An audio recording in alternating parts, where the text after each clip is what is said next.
it's a team. I mean, you think about going into an opportunity, we're working together. It's not us dictating terms or dictating what things need to be. It's give us your input. Tell us what you see. And a lot of times, obviously, they're in the markets. So we value that. It's so huge when you think about collaboration, not only internally with LTC, verticals, it's those operators are invaluable to us during the process as well. And we really take their input seriously. Thanks for listening to Bridge the Gap, a podcast dedicated to informing, educating, and influencing the future of housing and services for seniors. This show is powered by our sponsors: Align, NICMAP, ProCare HR, Sage, Gibson Insurance, Hamilton Captel, Paragon Senior Living, ServiceMaster, The Bridge Group Construction, Salinity, and produced by Grit and Gravel Marketing. Connect with the BTG Network team and use your voice to influence the industry at btgvoice.com.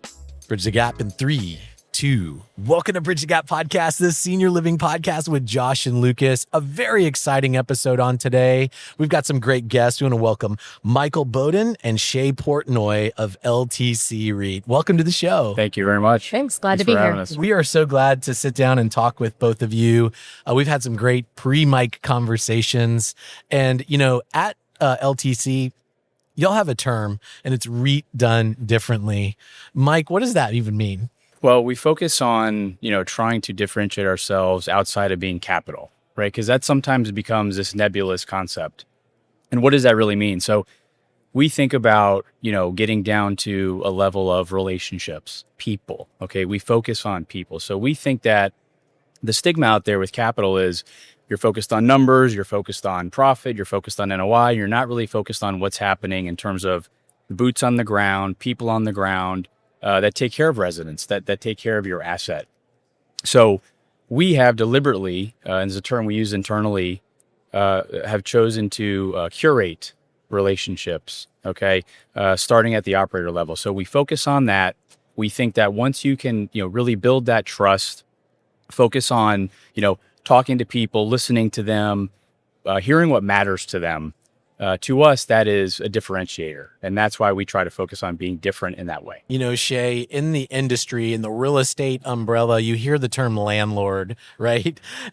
And you hear that. But when we're talking about older adults and senior housing and the communities that they live in, what's y'all's approach to the term landlord? Do you even think of it that way? Well, up until about a year ago, we did. We were triple net lease REIT, and we didn't have the opportunity to really participate in the operations and collaborate with our manager partners to, have those outcomes for the residents. So starting last year when we opened up our shop portfolio and started growing as a company, we are now able to have more than just, hey, pay us rent as the relationship, as Mike said. It's more, how are we creating positive outcomes for the residents? How are we not only driving profits, but also driving resident and family satisfaction? And just to jump in, you think about the term landlord, to me, it means hands off. Very hands off, right? We're not involved. You don't know who that person is. It's this thing out there. Those days are over, right? Because I think it's important, going back to REIT done differently, the landlord concept or whatever you want to call it, walking buildings now with a purpose. You sit down with residents, you hear their stories. I shared this example with you, in a recent deal we did, a shop deal that we just did, visited the assets earlier this year.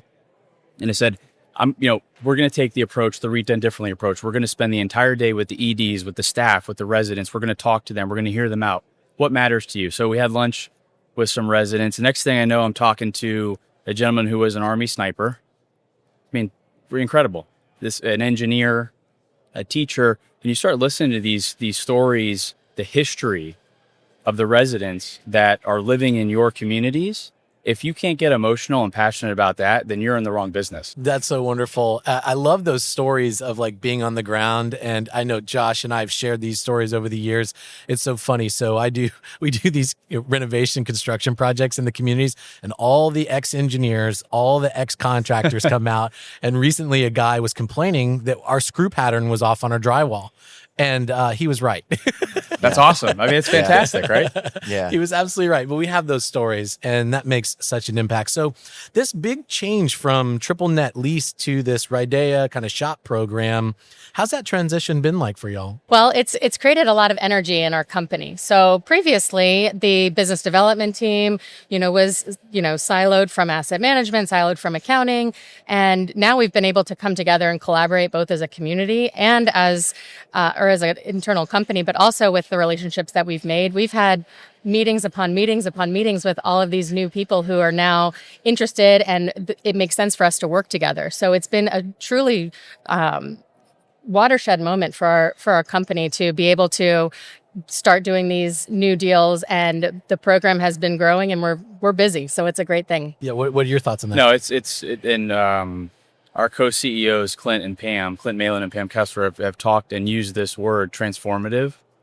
That is very true.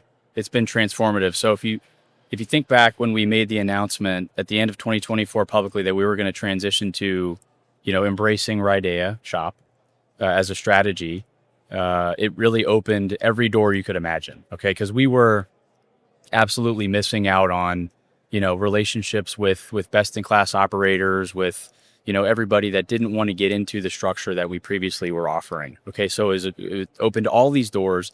And because of that, going back again, I'm going to go back to the first point I made about relationships. It's opened all these doors. It's transformed the ability to curate and form relationships. Okay, because if you take a step back and you think about, capital and operator, outside of doing all the standard things with documents and so forth, to me, it boils down to one thing: trust. You have to trust each other. Okay. And that's not something that happens overnight. It happens over time. So as you get to know each other, as you walk buildings together, as you share war stories, you start to realize, oh my gosh, the cultures are aligned. The personalities are aligned. We have common goals. We have common mission. That forms the trust. And then you go out there into this fantastic and crazy environment in terms of deals. And you go in and you go to battle together to win, to win the day, to win the building or the portfolio, to really start that relationship. So it has been transformative. It's completely reshaped our portfolio, completely reshaped our mission. Outside of growing just assets, we're hiring new people, right? On the investment team, on the asset management team. So every angle of LTC has changed for the better since we made that announcement. Well, that's good stuff. So you answered part of the question I was going to ask, and that is, it seems like too often times in the past, regardless of the capital or the funding type mechanism, the real estate side of the business, there could easily be an unhealthy friction between that and the operator side. So when you're looking at opportunities to get involved in, what's sort of the basic checklist that you're looking for to make sure that relationship is strong and consistent? In terms of between us and an operator? That's correct. Okay, let's boil it down. People. Can we talk? Can we interact? Can we relate outside of just talking shop all the time? No pun intended. Outside of just talking business, getting to know each other. Okay, so you have to form a level of, like you do in any friendship or any relationship or any marriage or whatever, you have to form that trust. You have to form that bond.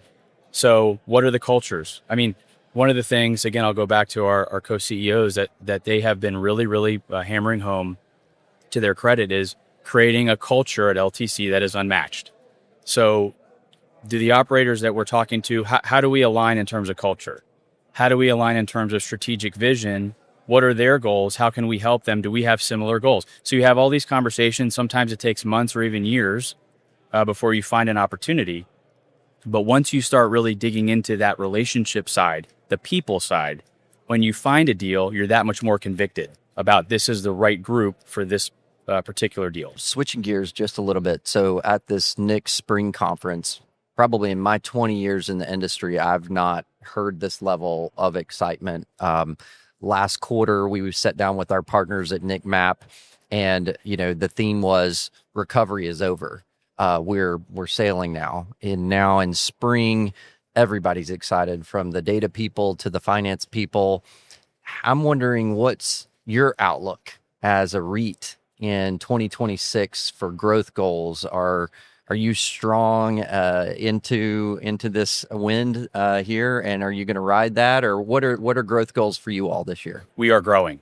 I mean, that is what we're doing. We're transforming our portfolio to be predominantly seniors housing, predominantly shop. We are extremely bullish on the opportunity, as are many. You have all the great things, the demographics and the lack of development, everything everyone talks about. So in general, we will continue to be very deliberate.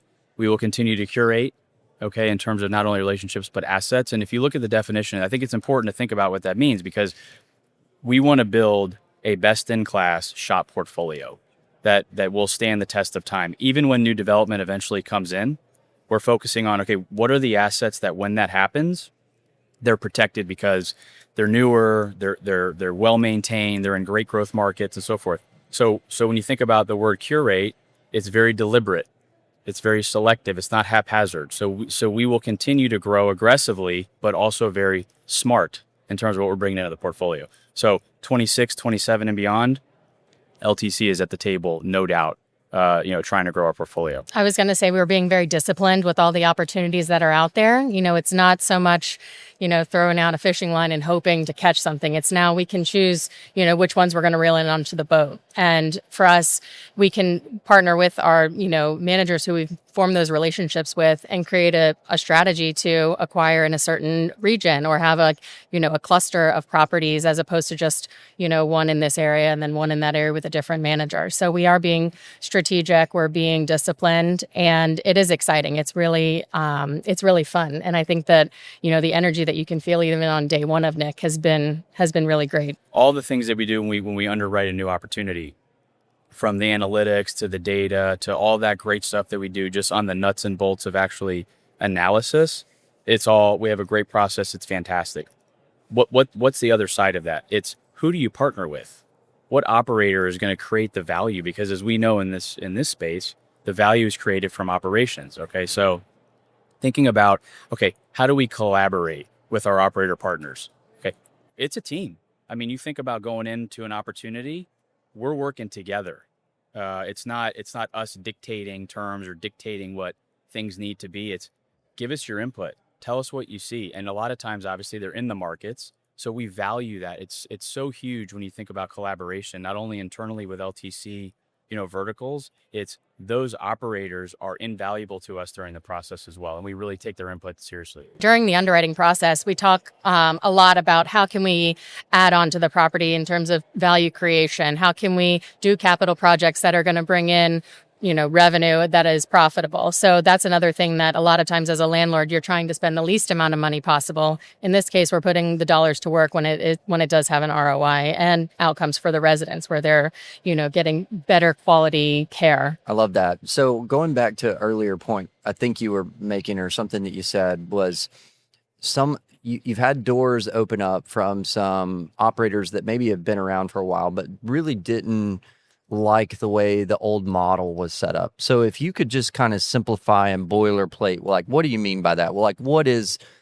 when you say REIT done differently, now when you're having those conversations where maybe it wasn't a workable solution before or situation, what do you have it? What's really changed? So a lot of those relationships that I talked about, we've had them for probably a very long time. We just had no way to do business together. So now we do. And the structure, the structure has allowed us to get there, but again, it's about the relationships that is bringing it home. But the structure is about alignment of interest. It's about LTC and that operator, whoever they are, being aligned going into a deal where, as the community performs, as we do better as a REIT, they do better.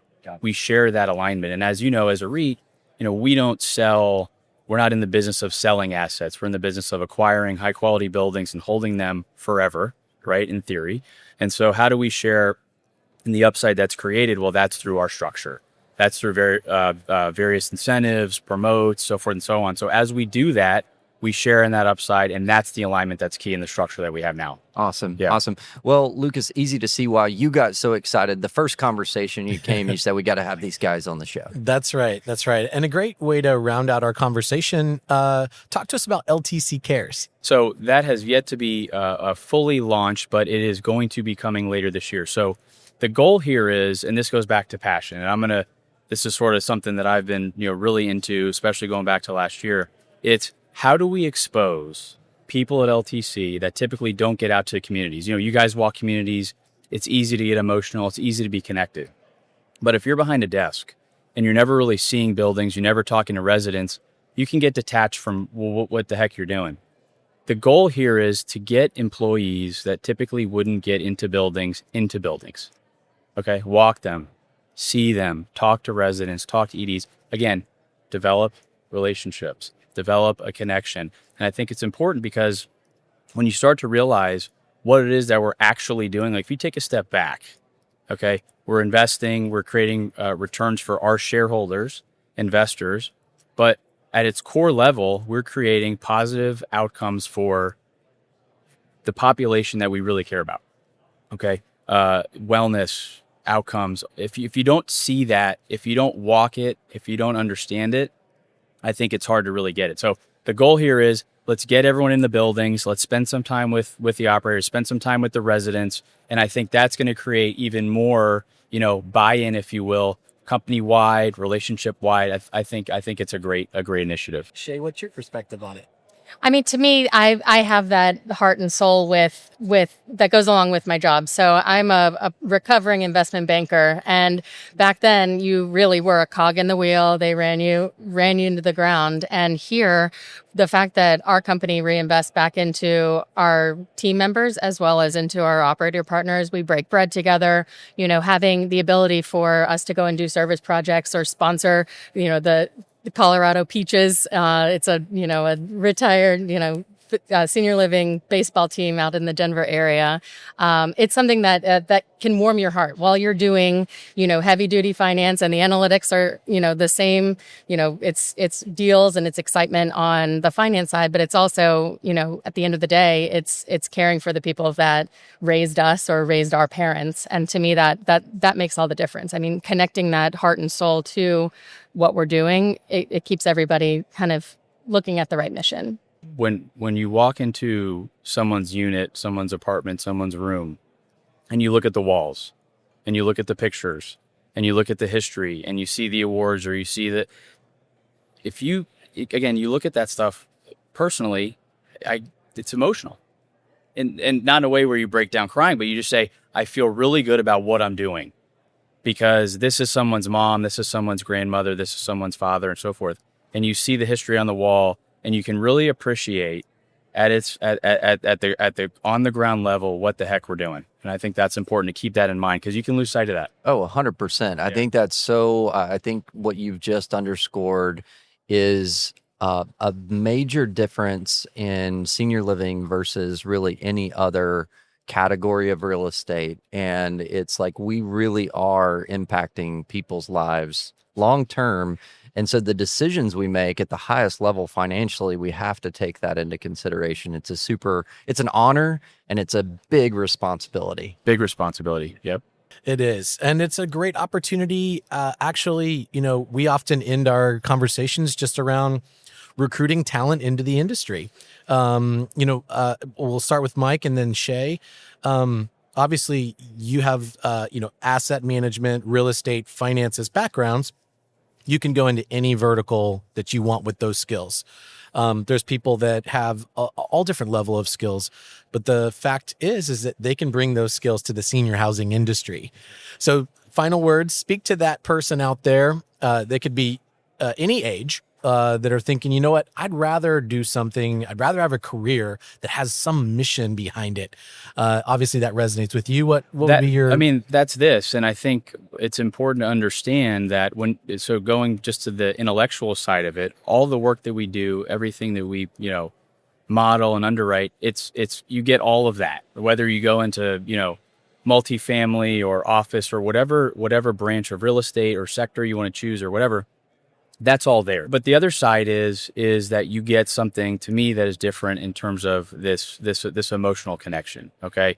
And I've been talking to a lot of young college age kids who are doing real estate, and I say, how much do you talk about seniors housing in your classes? And what do you think their answer is? Probably not much. Zero. Right? Wow. For the most part, zero. Yeah. And then when you start to talk to them about the opportunity, in the industry and all the things, their eyes light up.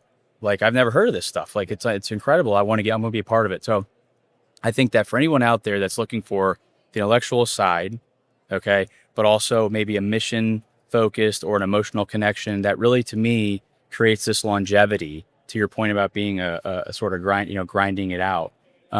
That's this industry. I think this is a very friendly industry. I believe everyone's in it to do the best for their own company, but at the same time, we're sharing ideas. We're talking about where this industry is going all together. And it's sort of like the rising tide raises all boats. And I think for, younger people, as well as older individuals who are looking for sort of a reincarnation into their careers, it's an opportunity that, again, not many people know about. So seniors housing, it's not a sleepy one, right? There's definitely a lot going on and a lot of opportunity for people who want to be innovative, because there's a lot of room for innovation in our industry as well. Every day is different. That's right. That's 100% right. Well, great conversation. Michael, Shae, LTC, thank you so much for spending time with us. Thanks for having us. Today. Appreciate it. We're so happy to bring this content to you. And so if you want to learn about LTC and their team there, go down to the show notes, hit those links right there. Also go to btgvoice.com, download this content and so much more. And thanks for listening to another great episode of Bridge the Gap.